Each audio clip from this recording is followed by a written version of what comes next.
ایک فتویٰ۔ برطانیہ میں 1979 کی سردیوں میں کتاب آیت شیطانی لکھی گئی اور شائع ہوئی۔ مسلمانوں کے بڑھتے ہوئے اعتراضات کی وجہ سے برطانیہ کی فضا بدلی ہوئی تھی۔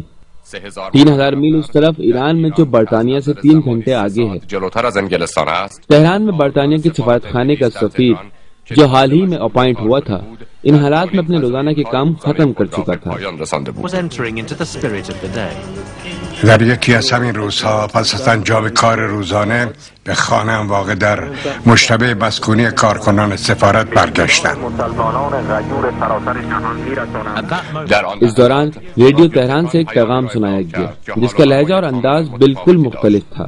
ایک فتویٰ، ایک قانونی اظہار نظر جو ملک کے روحانی رہبر امام خمینی کی طرف سے جاری ہوا تھا۔ اس فتوے کا ہدف سلمان رشدی، مصنف کتاب آیت شیطانی اور اسے جان بوجھ کر شائع کرنے والے تھے،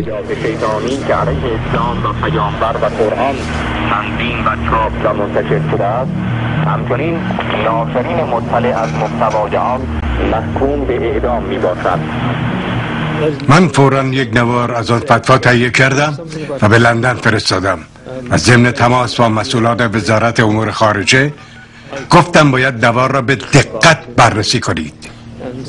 این یک فتوا مهمه، انگار به دردسر افتادیم. به اطلاع مسلمانان غیور سراسر در انگلینڈ میں BBC کے کنٹرول روم جو لندن کے قریب واقع ہے نے یہ پیغام وصول کیا اور خبر کے شعبے کو بھیج دیا۔ خبر BBC فرستاد. اون پیام به عنوان یک خبر داغ به دست ما رسید. بعد یکی از کارمندان واحد خبر گفت هان یه خبر جالب از تهران رسیده. ما این خبر بلافاصله به اطلاع رشدی رسوندیم و بهش گفتیم که به مرگ محکوم شده. این خبر بلافاصله به سراسر دنیا مخابره شد. من بعد از پخش خبر با اون تماس گرفتم و پرسیدم که آیا این فتوا رو واقعا جدی میگیره؟ فکر میکنم حتما باید چنین تهدیدی رو خیلی جدی تلقی کنیم. چند ہی گھنٹوں کے دوران سلمان رشدی اپنی رہائش گاہ سے غائب ہو گیا، نامعلوم اور خفیہ جگہ پر لے جایا گیا اور 24 گھنٹوں کے اندر برطانیہ کے خفیہ اہلکار محافظوں نے اسے گھیرے میں لے لیا۔ ایسی زندگی کے پھر کئی سال اس میں رہا۔ یہ کتاب کون سے خفیہ مقاصد کے تحت لکھی گئی کہ اتنا بڑا بحران وجود میں لائی؟ دسیوں انگلینڈ کے خفیہ حفاظتی مامور سلمان رشدی کے پیچھے لگ گئے۔ ایک نئی مہم جو آیات شیطانی کتاب کی وجہ سے شروع ہوئی،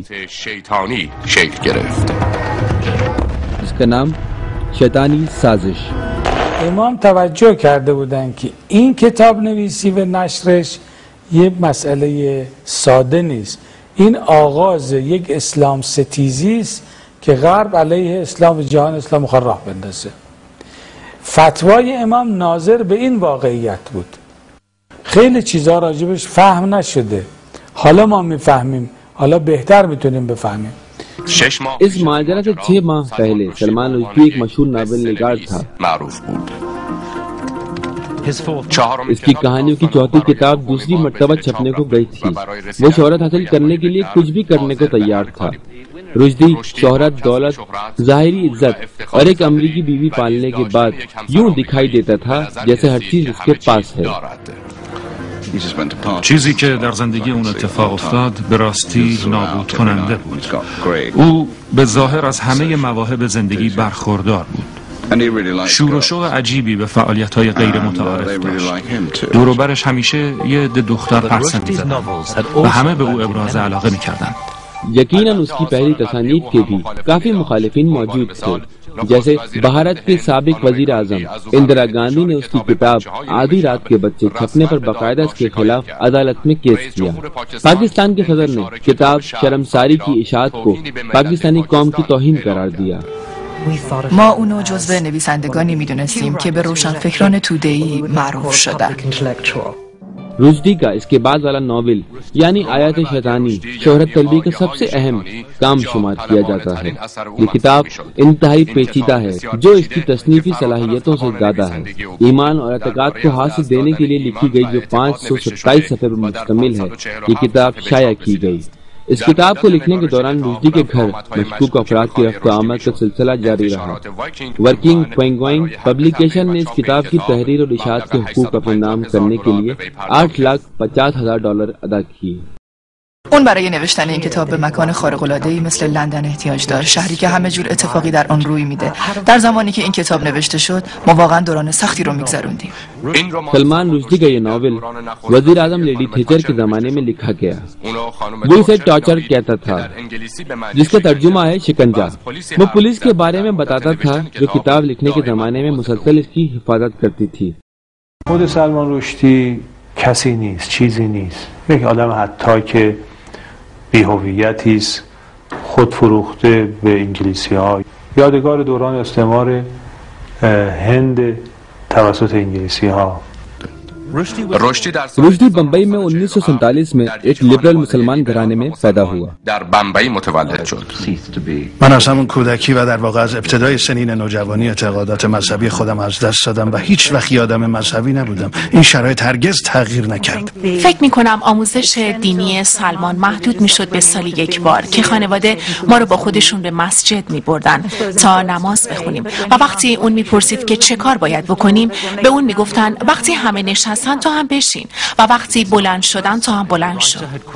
ये पहली बार नहीं कि किसी लिखने वाले की तरफ से इस्लाम की इलाही माहियत को जेर सवाल ले जाया गया हो, लेकिन किसी ने इस हद तक इस कदर गुस्ताखी न की थी कि इलादा खुराफात और शैतानी इत्तहामात को दीन इस्लाम के साथ निस्बत दी हो।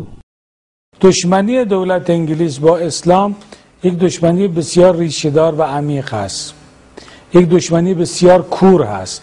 البته انگلیسی ها در جای دیگه هم که رفتن مثل در خود آمریکا یا در استرالیا در کانادا که رفتن، ظلم‌هایی که به مردم بومی اونجا کردن اونها هم لیستش خیلی بالاست. یعنی من ننگین‌تر از این سلسله حکومت نمی‌بینم که چقدر جنایات به اسم اونها ثبت شده در طول تاریخ. وقتی کتاب رو خوندم میدونستم که رشدی اعتراضات و مخالفت‌های زیادی رو در جهان اسلام برمی‌انگیزه. میدونستم این شیطنت واقعیه، یه شیطنت آگاهانه و عمدیه. بعد از خواندن کتاب سلمان رشدی گفتم بعد از انتشار این کتاب مجبور میشی به جای سفارش دهنده های اصلی کتاب از این استودیوی تلویزیونی به استودیوی دیگری بری و در مقابل روحانیون اسلام قرار میگیری. इस वाकये की खबर भारत में इसकी जाए पैदाइश तक पहुंची।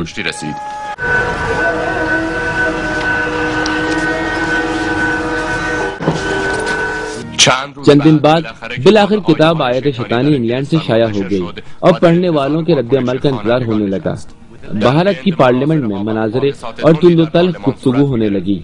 राजीव गांधी साबिक वजीर आजम और भारत की हुकूमत ने फैसला किया कि इस पुरफसाद किताब पर पाबंदी लगाई जाए। चंद हफ्ते के अंदर दसियों एशियाई और अफ्रीकी ममालिक में भी इस किताब के शाया करने पर पाबंदी लगा दी गई। बहुत पहले इंडिया के मुतहर्रिक और फाल मुसलमानों ने बरतानिया में अपने दोस्तों को इस किताब के बारे में आगाह कर दिया था। उन्होंने इस सिलसिले में खबरदार कर दिया था। पहली तंजीम जिसने इस वाक़े पर अपना रद्द अमल जाहिर किया जमात इस्लामी लश्कर थी। उन्होंने इस किताब से तौहीन आमेज इबारतों को फोटो कॉपी करके इस्लामी तंजीम और अंजुमनों سفارت خانه و سایر برطانیه که مساجد में भेज दिया था. ما در خانواده‌ای پرورش یافته بودیم که مثل سایر مسلمانان از کودکی پیامبر رو از خانواده‌مون و از خودمون بیشتر دوست داشتیم. به نظر من اون کتاب صرفاً از تخیلات و توهمات یک نویسنده سرچشمه نگرفته بود، بلکه یک تلاش هدفمند و برنامه‌ریزی شده برای توهین به مقدسات ما و برانگیختن خشم و نفرت مسلمانان بود. मुसलमान गिरोहों ने बहरान कमेटी तश्कील दी और फैसला किया कि अमली कामों के लिए एक कमेटी बनाई जाए और पिन गुआंग पब्लिकेशन को मजबूर किया जाए कि वो किताब को बरतानिया के बाजारों से इकट्ठा करे और बरतानिया में बाकायदा इस पर पाबंदी का ऐलान करे. ما تصمیم گرفتیم هرچه در توان داریم برای نشان دادن خشم و نفرت خود از انتشار چنین کتابی انجام بدیم و موضوع رو به اطلاع همه جهانیان برسونیم، اما فهمیدیم که هیچ کدوم از مقامات دولتی انگلیس حاضر نیست به حرف ما گوش کنه. واقعا انسان از شیوه برخورد با مسلمانان در انگلیس گریش می‌گرفت. همه جا در حق آنها تبعیض روا می‌داشتند، نه تنها در محیط کار و مدارس بلکه همه جا. نمیتونید درماندگی و ناتوانی شدیدی رو که جامعه مسلمانان انگلیس در اون زمان احساس میکردن تصور کنید. मुसलमान जल्द ही जान गए कि जो कानून इस हवाले से लोगों के दीनी एतकादात की हिमायत करता है फ़िरका परस्ती की बिना पर लिखा गया है और सिर्फ मसीही दयानत के लिए कारामत है। हत्ता ऐसे मवारिद में बहुत कम इजरा हुआ है। इस वक्त के बरतानी वजीर आजम ने न सिर्फ मुसलमानों की दरख्वास्त को कबूल न किया और इसे गैर काबिल अमल कहा, बल्कि उसी दिन आयत शैतानी किताब के लिए बेहतरीन अदबी काम के तौर पर इनाम का ऐलान किया। در پاسخ مخالفت‌ها و اعتراضات ما، مقامات دولتی انگلستان اعلام کردند که شما در اقلیت هستید و باید تابع اکثریت باشید و به آزادی بیان قلم احترام بگذارید. این پاسخ مناسب و قابل قبولی نبود و مسلمانان رو به هیچ وجه راضی نکرد و طبیعیه که رشدی و حامیان انگلیسی او رو در میان مسلمانان منفورتر کرد. शुमाली ब्रेडफोर्ड के मुसलमान हुकूमत के इजहार से सख्त परेशान और नाउम्मीद हो गए। उन्होंने फैसला किया कि खुद मैदान अमल में उतरें। बरतानिया के मीडिया, जिसने पहले होने वाली मुखालिफत और एहतजाज को नजरअंदाज कर दिया था, उसकी तरफ इशारतन भी कुछ न कहा था। इस दफा हजारों मुतरद्दीन का मुजाहरा जो ब्रेडफोर्ड के मरकज में हुआ, खास तौर पर कवरेज की गई। به ما گفته شده بود که در محل حاضر بشیم و از تظاهرات عکس و گزارش تهیه کنیم. آن روز را کاملا به یاد دارم. مردم در میدان جمع شده بودند. من در گوشه ای ایستاده بودم. جمعیت خیلی زیاد بود و مرتب به تعداد آنها اضافه می شد. من واقعا از آن همه جمعیت حیرت کرده بودم. با خودم می گفتم چه خبر شده و قراره چه اتفاقی بیفته. در اون لحظات با خودم فکر می کردم که این مهمترین و جدیترین رویداد تهاجم فرهنگیه که تاکنون انگلیسیابان مبادرت کردند. ما واقعا حیرت زده شده بودیم چون انعکاس اخبار و اعتراضات مردم در رسانه ها کاملا هدایت شده و همراه جنگ روانی بود. آنها مردمی که احساسات مذهبیشان جریدار شده بود و خشمشان کاملا قابل توجیه بود طوری نشان میدادند که انگار کاری 100% خلاف انجام میدن.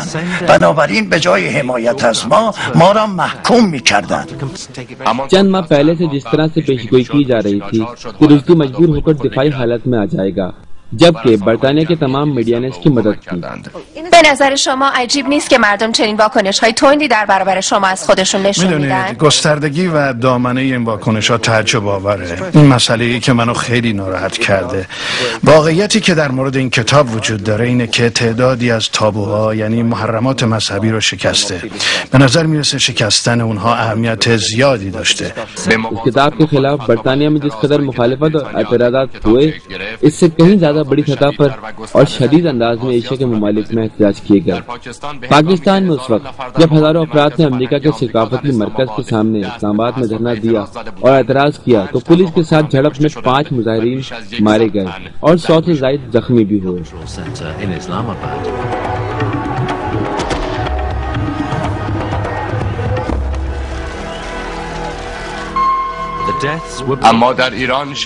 लेकिन ईरान में सूरत हाल मुख्तलिफ थी।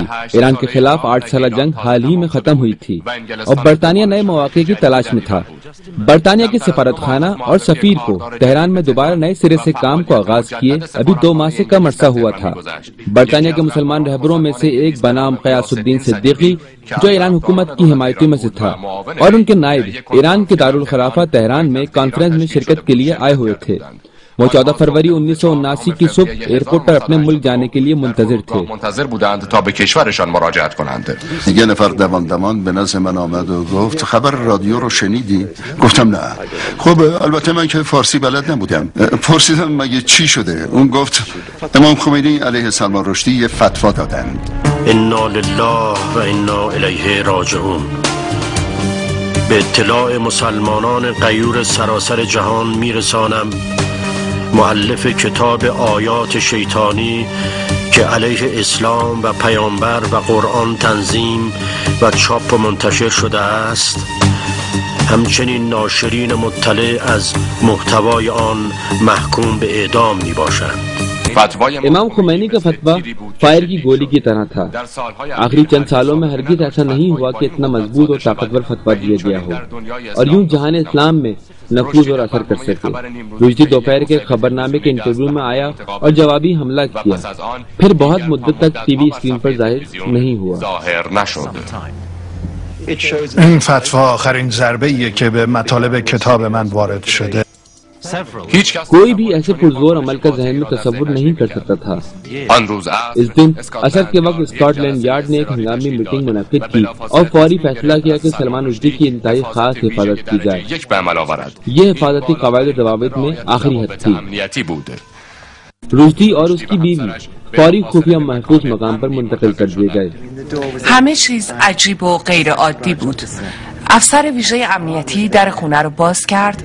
سلمان و همسرش اونجا بودن. اون به شدت میلرزید و واقعا میلرزید.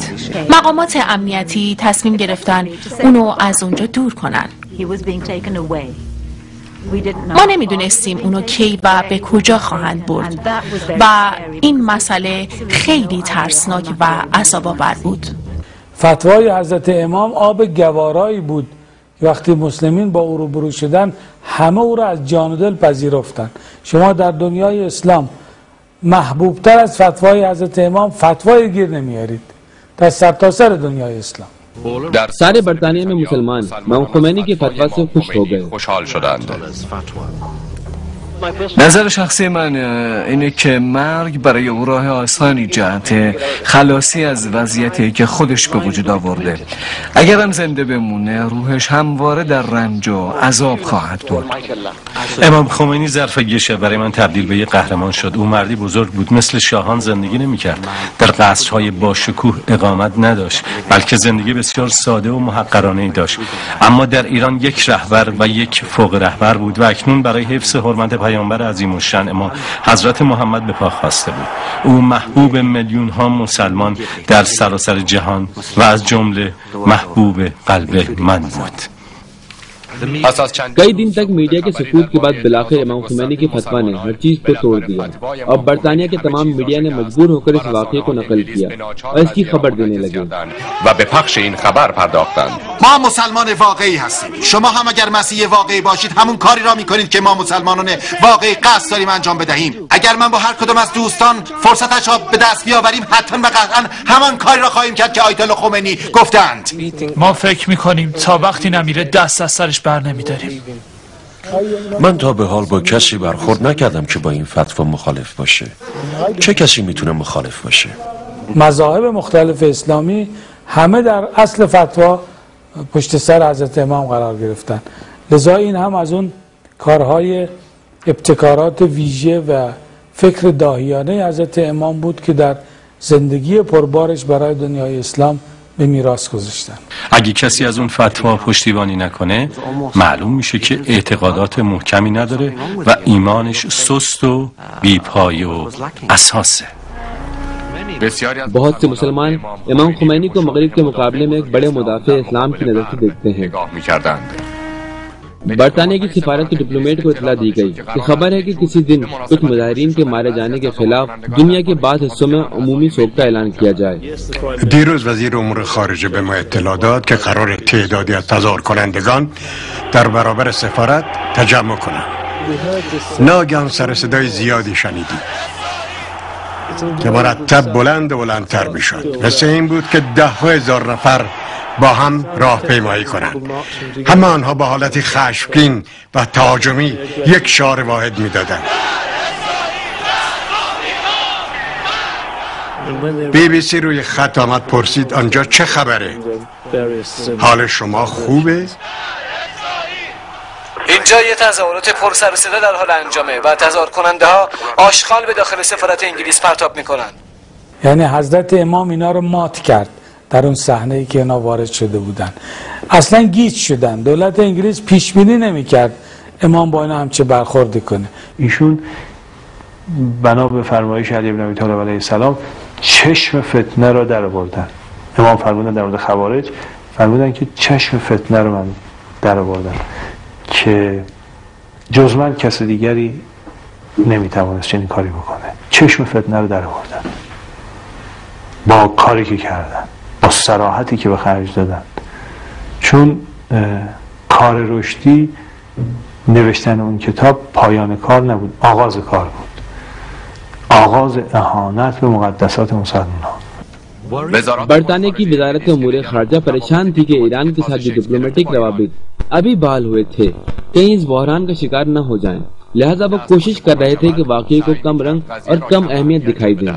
کاملا طبیعیه که گاهی چنین مسائلی بین دو کشور پیش بیاد، اما در چنین شرایطی هر دو طرف باید سعی کنن احترام یکدیگر رو حفظ کرده و فکر کنن بروز این گونه حوادث چه عواقب سوئی ممکنه در بر داشته باشه.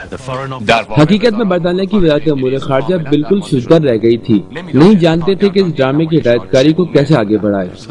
امام درست به موقع این حرکت اسلام ستیزی رو در غرب تشخیص دادن و به موقع هم با اون برخورد کردن و شجاعانه هم برخورد کردن. این مقدار تیزهوشی و شجاعت در کمتر از بزرگان تاریخ دیده شده.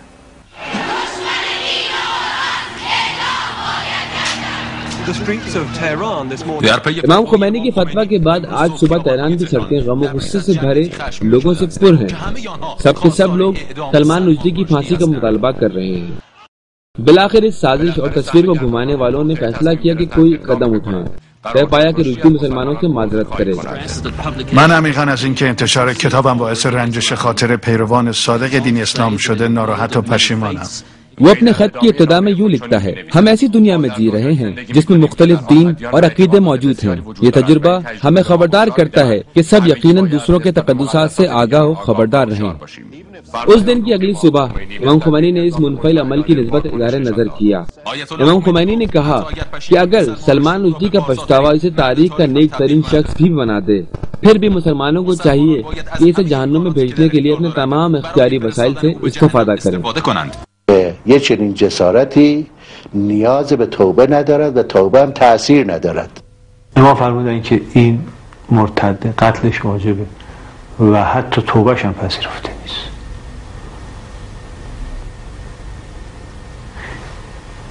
اینها فهمیدن که نمیشه شوخی کرد. चंद दिन के अंदर यूरोप ने अपने तमाम सफीर तेहरान से बुला लिए।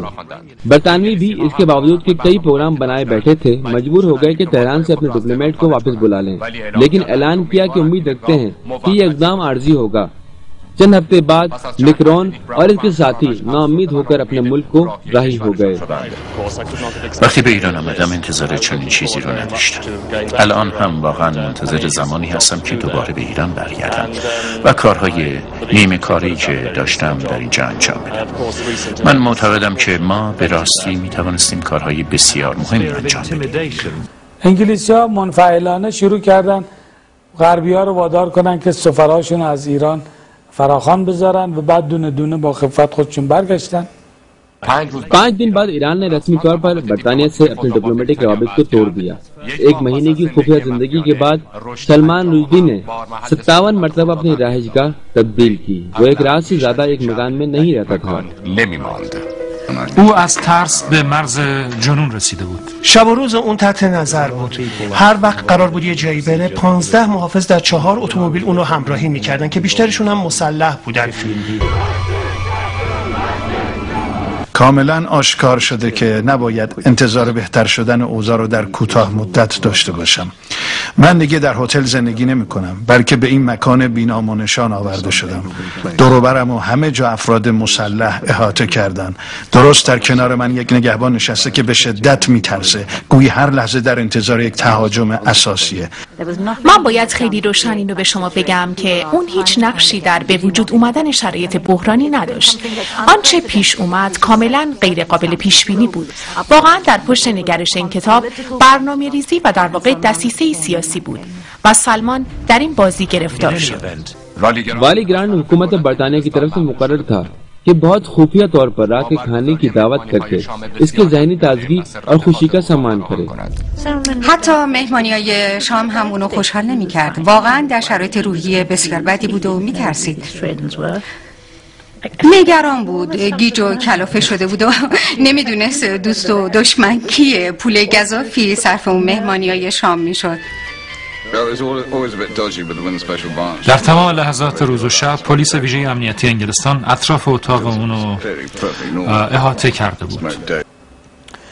انواع کمک‌ها رو به سلمان رشدی کردن که جیغ خود مردم انگلیس رو بالا آورده. حتی کسانی که مأمور حفاظت از او بودن اخیراً در مصاحبه گفتن ما آدمی از این دونپایه‌تر و سخیفتر گیر نیاوردیم. حفاظت از او برای ما بسیار جانکاهه. بدون تردید صدور فتوای امام خمینی علیه نویسنده و ناشران کتاب آیه های شیطانی به مثابه یک کاتالیزور یا در واقع یک نیروی محرک عمل کرد و باعث شد مسلمانان انگلیس نسبت به اصالت هویت اسلامی خودشون اطمینان و اعتماد بیشتری پیدا کنند. پیش از اون مسلمانان بر اساس گروه‌های نژادی و قومی مثل هندی‌ها، پاکستانی‌ها، ایرانی‌ها، مسلمانان شمال آفریقا طبقه بندی می‌شدند.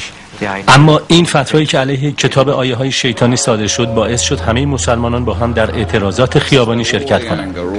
خشمی که بر مسلمانان مسلولی شد بر تفاوت‌های قومی و نژادی که میان آنها وجود داشت چیره شد و همه ناگهان تحت لوای اسلام با هم وحدت حاصل کردند.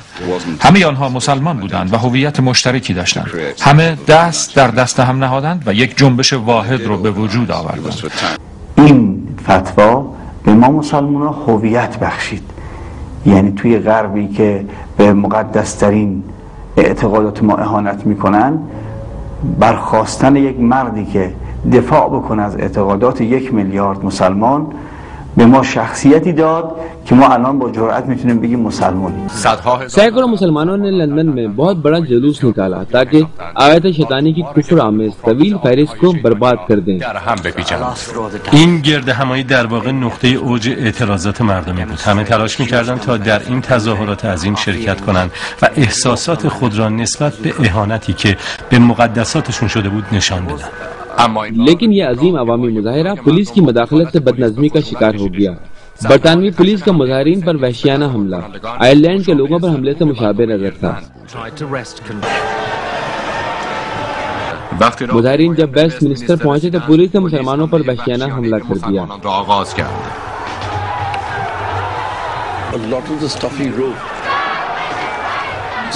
برخورد خشن پلیس و تظاهر کنندگان باعث بروز شورش علیه دولت انگلیس اعلام شد. دامنه تظاهرات به حمایت از حقوق مسلمانان در انگلستان ضدیت با تاچریسم، اعلام انزجار علیه محافظه‌کاران و دولت محافظه‌کار کشیده شد. حوادث عجیبی در کشور انگلستان رخ میداد. تظاهر کنندگان می‌خواستند از حق انسانی خود در انگلستان دفاع کنند. اون روز واقعا اوج مخالفت مسلمانان با کتاب آیه های شیطانی بود، اما همه میدونستیم که دولت انگلستان خودش پشت ماجراست و قصد نداره کتاب رو تحریم کنه و به احساسات جریحه دار شده مسلمانان پاسخ مثبتی بده.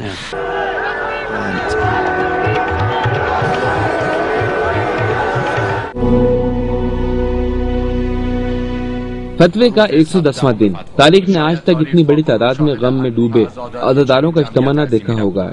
ईरान के अज़ादार अवाम बाहम यकजान इस मर्द के तशी जनाजे के मरासिम में शिरकत कर रहे थे जिसे वो अपना बाप कहते थे.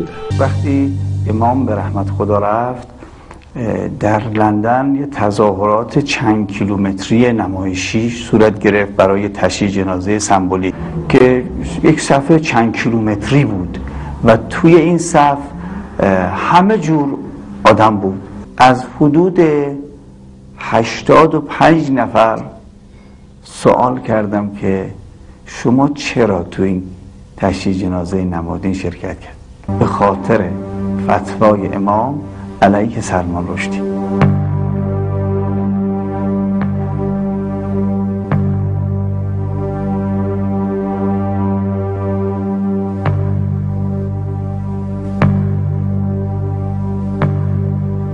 इमाम खुमैनी का फतवा इसी तरह अपनी कुव्वत के साथ बाकी रहा और रुश्दी की निजात का कोई रास्ता नहीं है। 1979 की गर्मियों में अमूमी अफकार की लहर पूरी दुनिया में उठ रही थी और बहुत से मुसन्नफीन के दरमियान सलमान रुश्दी की मुखालफत में मौजें उठ रही थीं. ظرف مدت 1 سال و نیم هیچ کس از وزارت امور خارجه انگلستان به صورت رسمی با اون ملاقات و صحبت نکرد. हुकूमत बरतानिया का मीडिया हर कुछ मुद्दत बाद उसके पास जाते थे. خب سخته، خیلی سخته که در تلویزیون درباره این درد و رنج حرف بزنم چون ممکنه نوعی گله گذاری به نظر برسه، اما راه دیگه ای ندارم.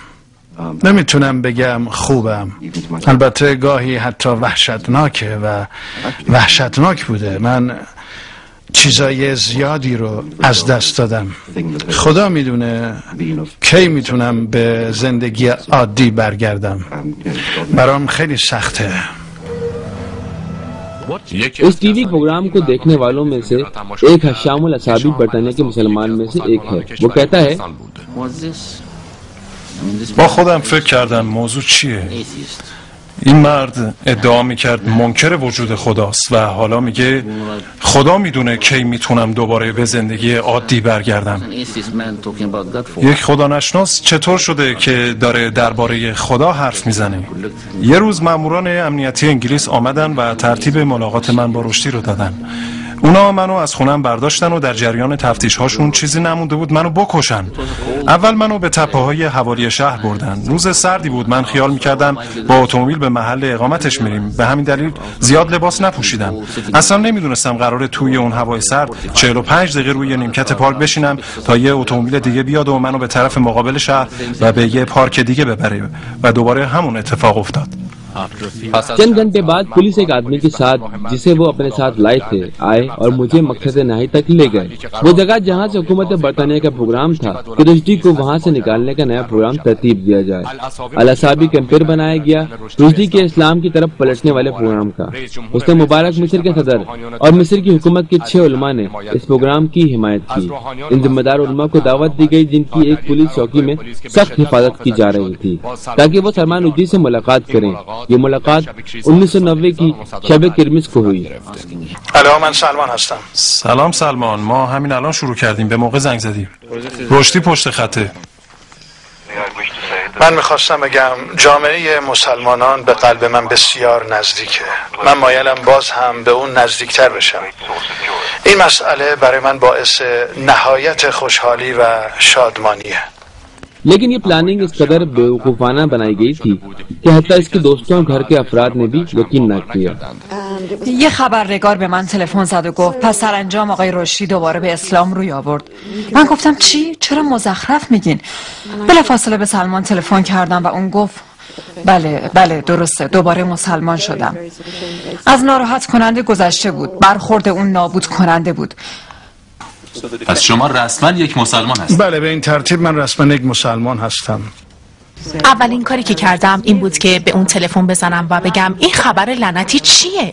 پرسیدم دروغه؟ شایعه است؟ اون گفت نه. به نظر من واقعا احمقانه بود. من به شدت خشمگین و عصبی شده بودم و نمیدونستم چه خبر شده و میدونید با این حال مجبور بودیم بازم از اون دفاع کنیم. مجبور بودیم.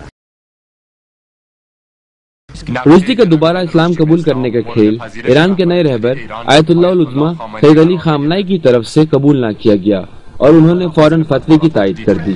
حکم اعدام سلمان رشدی چون متکی به آیات الهی است مثل آیات الهی مستحکم و غیر قابل خدشه است.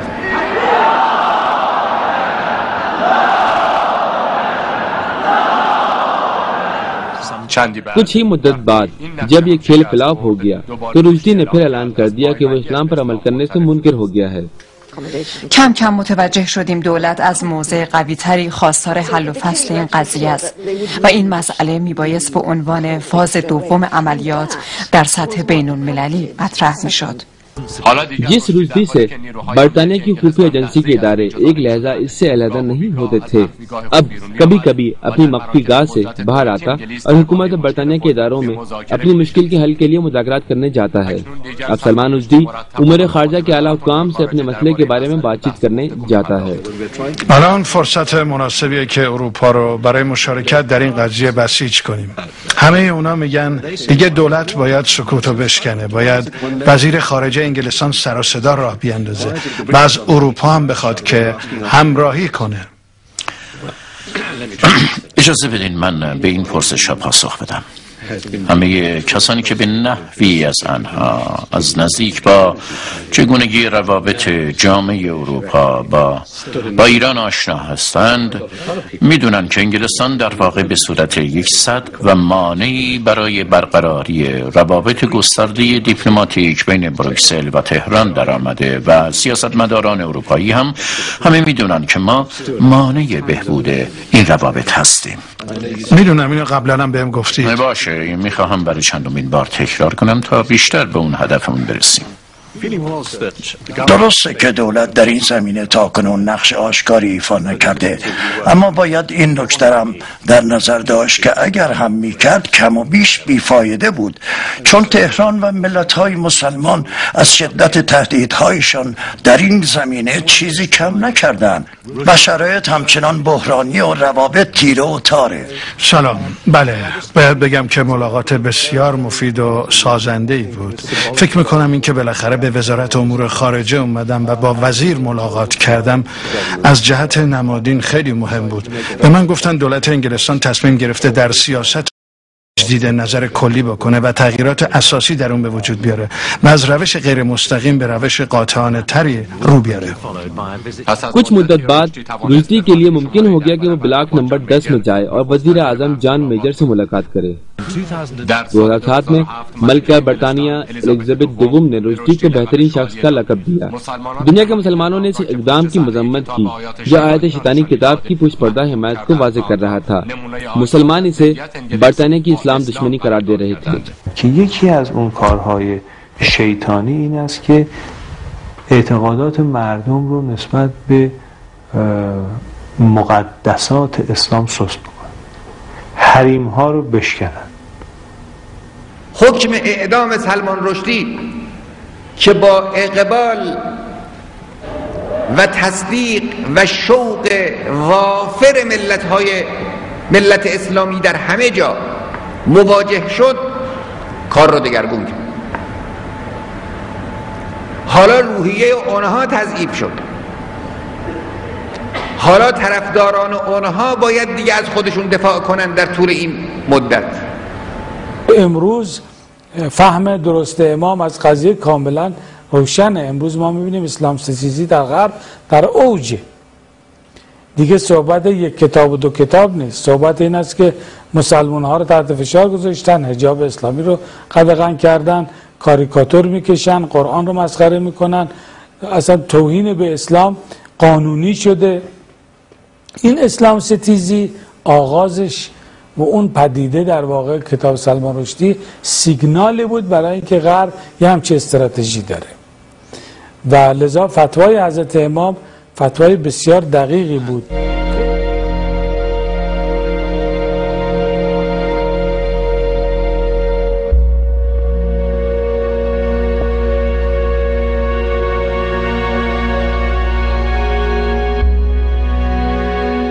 اس میں شک نہیں کہ سلمان رشدی کی کتاب شیطانی آیات ایک بہت بڑی جسارت تھی۔ یہ مسلمانوں کے مقدسات کی توہین کی طرف ایک مرحلہ وار سلسلے کی شکل بھی اختیار کر سکتی تھی اگر امام خمینی بر وقت فتویٰ نہ دیتے۔ اس فتویٰ نے نہ صرف سلمان رشدی کو روپوش اور انتہائی محدود زندگی گزارنے پر مجبور کر دیا بلکہ اس سے ممکنہ طور پر متاثر ہونے والے رائٹرز اور ادیبوں کے ارادوں کو بھی کافی حد تک کمزور کر دیا۔ یوں اس زمین میں شیطانی قوتیں کافی عرصے تک کچھ خاص پیش رفت نہ کر سکیں۔ تاہم پچھلی ایک دہائی سے دہشت گردی کے خلاف جنگ کے نام پر شروع کی جانے والی اسلام مخالف جنگوں میں ایک دفعہ پھر اس محاذ پر بھرپور انداز میں کام شروع کیا گیا ہے جس میں رسول اکرم صلی اللہ علیہ وآلہ وسلم کی شان میں گستاخی پر مبنی خاکوں کی بار بار اشاعت اور قرآن کریم کے بے حرمتی جیسے وحشیانہ اقدام کے ساتھ ساتھ فلم فتنہ بھی شامل ہے جسے اظہار رائے کی آزادی کا نام دیا گیا ہے جو دراصل اسلام مخالف ایک پر اسرار اور گھناؤنی سازش کا حصہ ہے۔ حضرت محمد ختمی مرتبت کی شان اقدس میں گستاخی اور اہانت آمیز خاکوں کی اشاعت۔ 30 ستمبر 2005 کو دانش اخبار جیلینڈز پوسٹن نے حضرت محمد صلی اللہ علیہ وآلہ وسلم کے 12 اہانت آمیز خاکوں کو شائع کیا۔ اس اخبار نے ساتھ ہی اعلان بھی کیا کہ یہ خاکے چھاپنے کی وجہ اسلام پر تنقید اور اسلام سے متعلق احتساب کی بحثوں میں شمولیت اختیار کرنے کی کوشش تھی، جبکہ اسلامی ناقدین نے ان خاکوں کی اشاعت کے خلاف شدید احتجاج کیا اور خاکوں کی اشاعت اسلام کے خلاف ایک سوچی سمجھی سازش قرار دی اور خاکوں کی اشاعت کو اسلام کے خلاف ایک سوچی سمجھی سازش قرار دیا کہ جس کے نتیجے میں سازشکار مسلم دنیا اور دیگر مذاہب کے مابین نفرت کو فروغ دینا چاہتے تھے۔ مسلم دنیا نے اپنے شدید رد عمل کا اظہار کرتے ہوئے تمام مسلم ممالک میں اس کی اشاعت کے خلاف مظاہرے کیے اور ناروے اور ڈنمارک کی مصنوعات کے مکمل بائیکاٹ کا اعلان کیا۔ یہ نہ صرف اسلامی شعار کی توہین بلکہ اسلامی معاشروں میں انارکی پھیلانے کا ایک سوچا سمجھا منصوبہ تھا، جس کا عملی جامہ القاعدہ جیسی بدمعاش اور استعماری ایجنٹ تنظیم سے پاکستان میں ڈینش سفارت خانے میں بم دھماکے کے ذریعے کرایا گیا، اور دوسری طرف اس طرح کے اقدامات کے ذریعے مسلمان معاشروں کو شدت پسندی کی طرف دھکیلنا بھی مقصود تھا۔ اور اسی طرح کے اقدامات کے خلاف مظاہروں کی تصویروں کو آبسیشن جیسی فلموں میں دکھا کر اپنے معاشروں کو ڈرایا جاتا ہے کہ اگر اسلامی طاقت کو روکا نہ گیا تو وہ مغربی ممالک کے لیے بہت نقصان دہ ثابت ہوگا۔ اس کا ایک مثبت جواب ایران کے صدر احمدی نژاد نے اس طرح سے دیا کہ اگر تم مسلمانوں کے مقدسات کی توہین کو اظہار رائے کی آزادی سمجھتے ہو تو اگر یہ دعویٰ سچا ہے تو پھر ہولوکاسٹ پر اظہار رائے کر کے دکھاؤ۔ تاہم ان کی اس بات کا کوئی عقلی جواب نہ دیا گیا اور انہیں شدت پسند کہہ کر بات کو دبا دیا گیا۔ پاکستان گورنمنٹ نے بھی توہین آمیز خاکوں کی اشاعت پر ڈینش حکومت سے شدید احتجاج کیا۔ اسلام کی جھوٹی اور غلط تفسیر، فلم فتنہ کے ذریعے عکس بندی۔ گیٹ ولڈر ایک ڈچ سیاستدان اور پارٹی فار فریڈم کا رہنما ہے جو کہ ہالینڈ میں تیسری بڑی سیاسی جماعت ہے۔ گریٹ ولڈر نے ہالینڈ میں اسلام کے پھیلاؤ کو روکنے کی مہم چلائی۔ اس نے قرآن کریم کا مین کیمپیف کے ساتھ موازنہ کیا۔ مین کیمپیف ایڈولف ہٹلر ایک نازی رہنما کی لکھی ہوئی کتاب ہے۔ یہ کتاب ہٹلر کے سیاسی نظریے کے ایک بیان کے ساتھ اس کی سوانح حیات پر مشتمل ہے۔ فتنہ 2008 کی مختصر لیکن فتنہ انگیز فلم ہے جو ویلڈرز کی تحریر کردہ، ڈائریکٹ کردہ اور پروڈیوس کردہ ہے۔ اس فلم میں دہشت گردی کو قرآن سے متاثر محرک کے طور پر پیش کیا گیا اور ساتھ ہی اسلام کا آفاقی اور ہالینڈ میں اسلام کے پھیلاؤ پر شدید پریشانی کا اظہار کے ساتھ لوگوں کو اسلام کی غلط تصویر بھی دکھائی گئی۔ یہ مختصر فلم 27 مارچ 2008 کو انٹرنیٹ پر پہلی دفعہ نشر کی گئی۔ اس فلم میں یہ بتانے کی کوشش کی گئی ہے کہ قرآن اپنے پیروکاروں کو ہر اس سے نفرت کرنے پہ ابھارتا ہے جو اسلامی تعلیمات کی خلاف ورزی کرے، اور اسی کے ساتھ ساتھ اسلام دہشت گردی، یہودیت اور عیسائیت مخالف عورتوں پر ظلم، غیر مسلم اور ہم جنس پرستوں کے خلاف تشدد اور محکومیت کا قائل ہے۔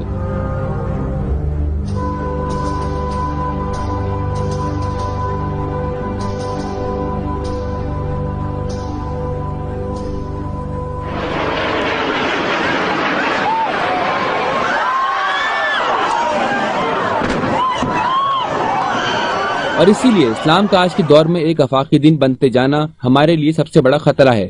اس فلم کا زیادہ تر حصہ ہالینڈ میں اسلام کے بڑھتے ہوئے پھیلاؤ پر مشتمل ہے۔ مسلم دنیا میں فلم فتنہ کی شدت کے ساتھ مذمت کی گئی، حتیٰ بعض مسیح بزرگان نے بھی اس فلم کی نظریات کو اسلام کے خلاف سازش قرار دیا۔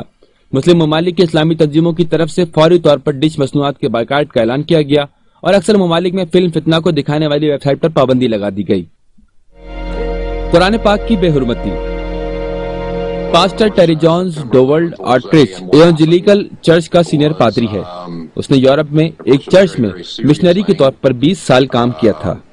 اس نے ڈاکٹر نورتھوپ جو کہ ڈاگ کا بانی تھا کے بعد اس چرچ کا انتظام سنبھالا اور اس چرچ کو ایک مقامی چرچ سے اپوسٹلک حواریانہ چرچ میں تبدیل کرنے کے خیال کو پیش کیا۔ ڈاگ نے جولائی 2009 سے اپنی اسلام مخالف مہم کا آغاز اسلام شیطانی ہے سے کیا۔ ٹیری جونز اسلام شیطانی ہے نامی کتاب کا مصنف بھی ہے جو جولائی 2009 میں آن لائن شائع ہوئی، اور یہی عنوان اس کی مہم کے لیے نعرے کے طور پر ابھر کر سامنے آیا، اور ڈاگ کے بل بورڈز اور اپنے حمایتوں کے لیے اسی نعرے پر مشتمل ٹی شرٹ سمیت دیگر اشیاء کو پرنٹ کروا کر مفت تقسیم کیا گیا۔ 12 جولائی 2010 ٹیری جونز نے ٹویٹر پر اسلام کے خلاف کچھ بیانات کا سلسلہ شروع کیا اور آخر پیغام قرآن جلانے کا بین الاقوامی دن یعنی 9 تاریخ 11واں مہینہ 2010 کے اعلان کا تھا۔ اس نے کہا کہ اسلام صرف ایک مذہب نہیں بلکہ ایک سیاسی قوت ہے۔ اسلام بہت خطرناک ہے کیونکہ ان کے پاس وہ قوت اور ارادہ ہے جو بہت سارے عیسائیوں کے پاس نہیں ہے۔ ان کے پاس دنیا پر مسلط ہونے کے لیے ایک سوچ ہے جس کو ثابت کرنے کے لیے اس نے ایران اور دیگر مسلم ممالک میں امریکہ، اسرائیل اور اسلام دشمنوں کے خلاف مظاہروں اور سوچ کو بنیاد بنا کر اپنے قرآن جلانے کے منصوبے کو صحیح ثابت کرنے کی کوشش کی۔ پادری ٹیری جونز کو کافی زیادہ حد تک میڈیا کی توجہ حاصل ہوئی جس کے نتیجے میں بین الاقوامی سطح پر نہ صرف مسلم بلکہ غیر مسلم اور خاص کر سنتی عیسائی طبقے نے اس کے اس گھنونے منصوبے پر اپنے شدید غم و غصے کا اظہار کیا۔ یہ مطالبہ سامنے آیا کہ اس واقعے کو ہونے سے روکا جائے، جس کے نتیجے میں اس نے شروع ستمبر 2010 میں قرآن جلانے کے منصوبے کو منسوخ کر دیا اور دوبارہ نہ ایسا کرنے کا وعدہ کیا۔ لیکن مارچ 2011 میں ٹیری جونز اپنے وعدے سے پھر گیا اور قرآن پر یک طرفہ مقدمہ چلایا کہ جس کا قاضی اور وکیل وہ خود ہی تھا، اور قرآن کو انسانیت کے خلاف جرائم کا مجرم قرار دے کر جونز نے چرچ کے احاطے میں قرآن کو جلانے کے انسانیت سوز عمل کو انجام دے دیا، جس کے رد عمل میں مسلم دنیا اور خاص کر ایران نے بھرپور احتجاج کیا اور اس عمل کو اسلام اور دیگر مذاہب کے درمیان نفرتوں کے احیا کا سازشی ہتھ کنڈہ قرار دیا۔ قابل ذکر بات یہ ہے کہ اسلامی شخصیات اور مقدسات کی توہین کے جو بھی اقدامات انجام پائے ہیں ان کا سرچشمہ یا تو مغربی ممالک ہیں یا پھر ان کو مغربی ممالک کی سرپرستی اور پشت پناہی حاصل ہے۔ خود سلمان رشدی بظاہر انڈیا سے تعلق رکھتا ہے، لیکن اس کی حفاظت اور سرپرستی کے لیے سب سے پہلے برطانیہ آگے آتا ہے اور اب تک اسپیشل پروٹوکول کے ذریعے اس کی حفاظت کی جا رہی ہے۔ مغرب چونکہ عیسائیت کا نمائندہ ہے، لہذا اس کی کسی بھی طرح کی اسلام دشمنی لامحالہ طور پر اسلام اور عیسائیت کی لڑائی کا رنگ اوڑھ لیتی ہے، اور مشرق اور دیگر اسلامی ممالک میں یہ تاثر ابھرنا شروع کر دیتا ہے کہ عیسائیت اسلامی مقدسات کی توہین میں ملوث ہے، حالانکہ حقیقت میں ایسا ہرگز نہیں ہے۔ البتہ اس سلسلے میں عیسائی رہنماؤں کو واضح اور مؤثر اقدامات کرنے کی بے حد ضرورت ہے تاکہ یہ تاثر ختم کیا جا سکے۔ ہم آخری زمانے میں زندگی بسر کر رہے ہیں، بہت سی روایات کی روشنی میں مسلمان ہوں کہ عیسائی، یہودی ہوں کہ ہندو یا سکھ وغیرہ، سب کے سب ایک ایسی ہستی کا انتظار کر رہے ہیں جو اس دنیا کا نقشہ بدل کر رکھ دے گی۔ روایات کے مطابق دو بڑے مذاہب یعنی اسلام اور عیسائی حضرت مہدی اور حضرت عیسیٰ کے جھنڈے تلے جمع ہو کر نہ صرف دوسرے عدالت پسند گروہوں کو اکٹھا کریں گے بلکہ تمام شیطانی قوتوں جو کہ دنیا میں ظلم و بربریت کے نظام کی سرپرستی کر رہی ہیں کو نیست و نابود کر دیں گے، اور اسی مستقبل کے اتحاد کو پارا پارا کرنے کے لیے شیطانی طاقتیں ایسے ایسے ہتھ کنڈے بروئے کار لاتی ہیں کہ انسانیت کو شرم آتی ہے۔ اس نظام کے گماشتے عیسائیت کے روپ میں اس طرح کی کبھی حرکات انجام دے کر بظاہر مسلمانوں اور عیسائیوں کے درمیان مستقبل میں ہونے والے اتحاد کو ختم یا کم از کم کمزور ضرور کرنا چاہتے ہیں۔ بظاہر جہاں ان سازشوں کے نتیجے میں پوری دنیا میں انارکی پھیل رہی ہے، وہیں پر خوشائند بات یہ ہے کہ عدالت پسند اسلامی بغیر اسلامی گروہوں کے اتحاد و یگانگت نے انسانی شعور میں اضافہ کیا ہے۔ دوسری طرف میڈیا کی ترقی نے کہ جس کو شیطانی قوتیں صرف اپنے استعمال میں رکھنا چاہتی ہیں کچھ شعوری کوششوں کو دوام بخشا ہے، جس کی بدولت شیطانی ثقافت کے مقابل انسانی و الہی ثقافت نے کافی حد تک زور پکڑنا شروع کر دیا ہے، جو کہ پرامن، انصاف پسند اور عادل معاشرے کے قیام کی واضح نشانی ہے۔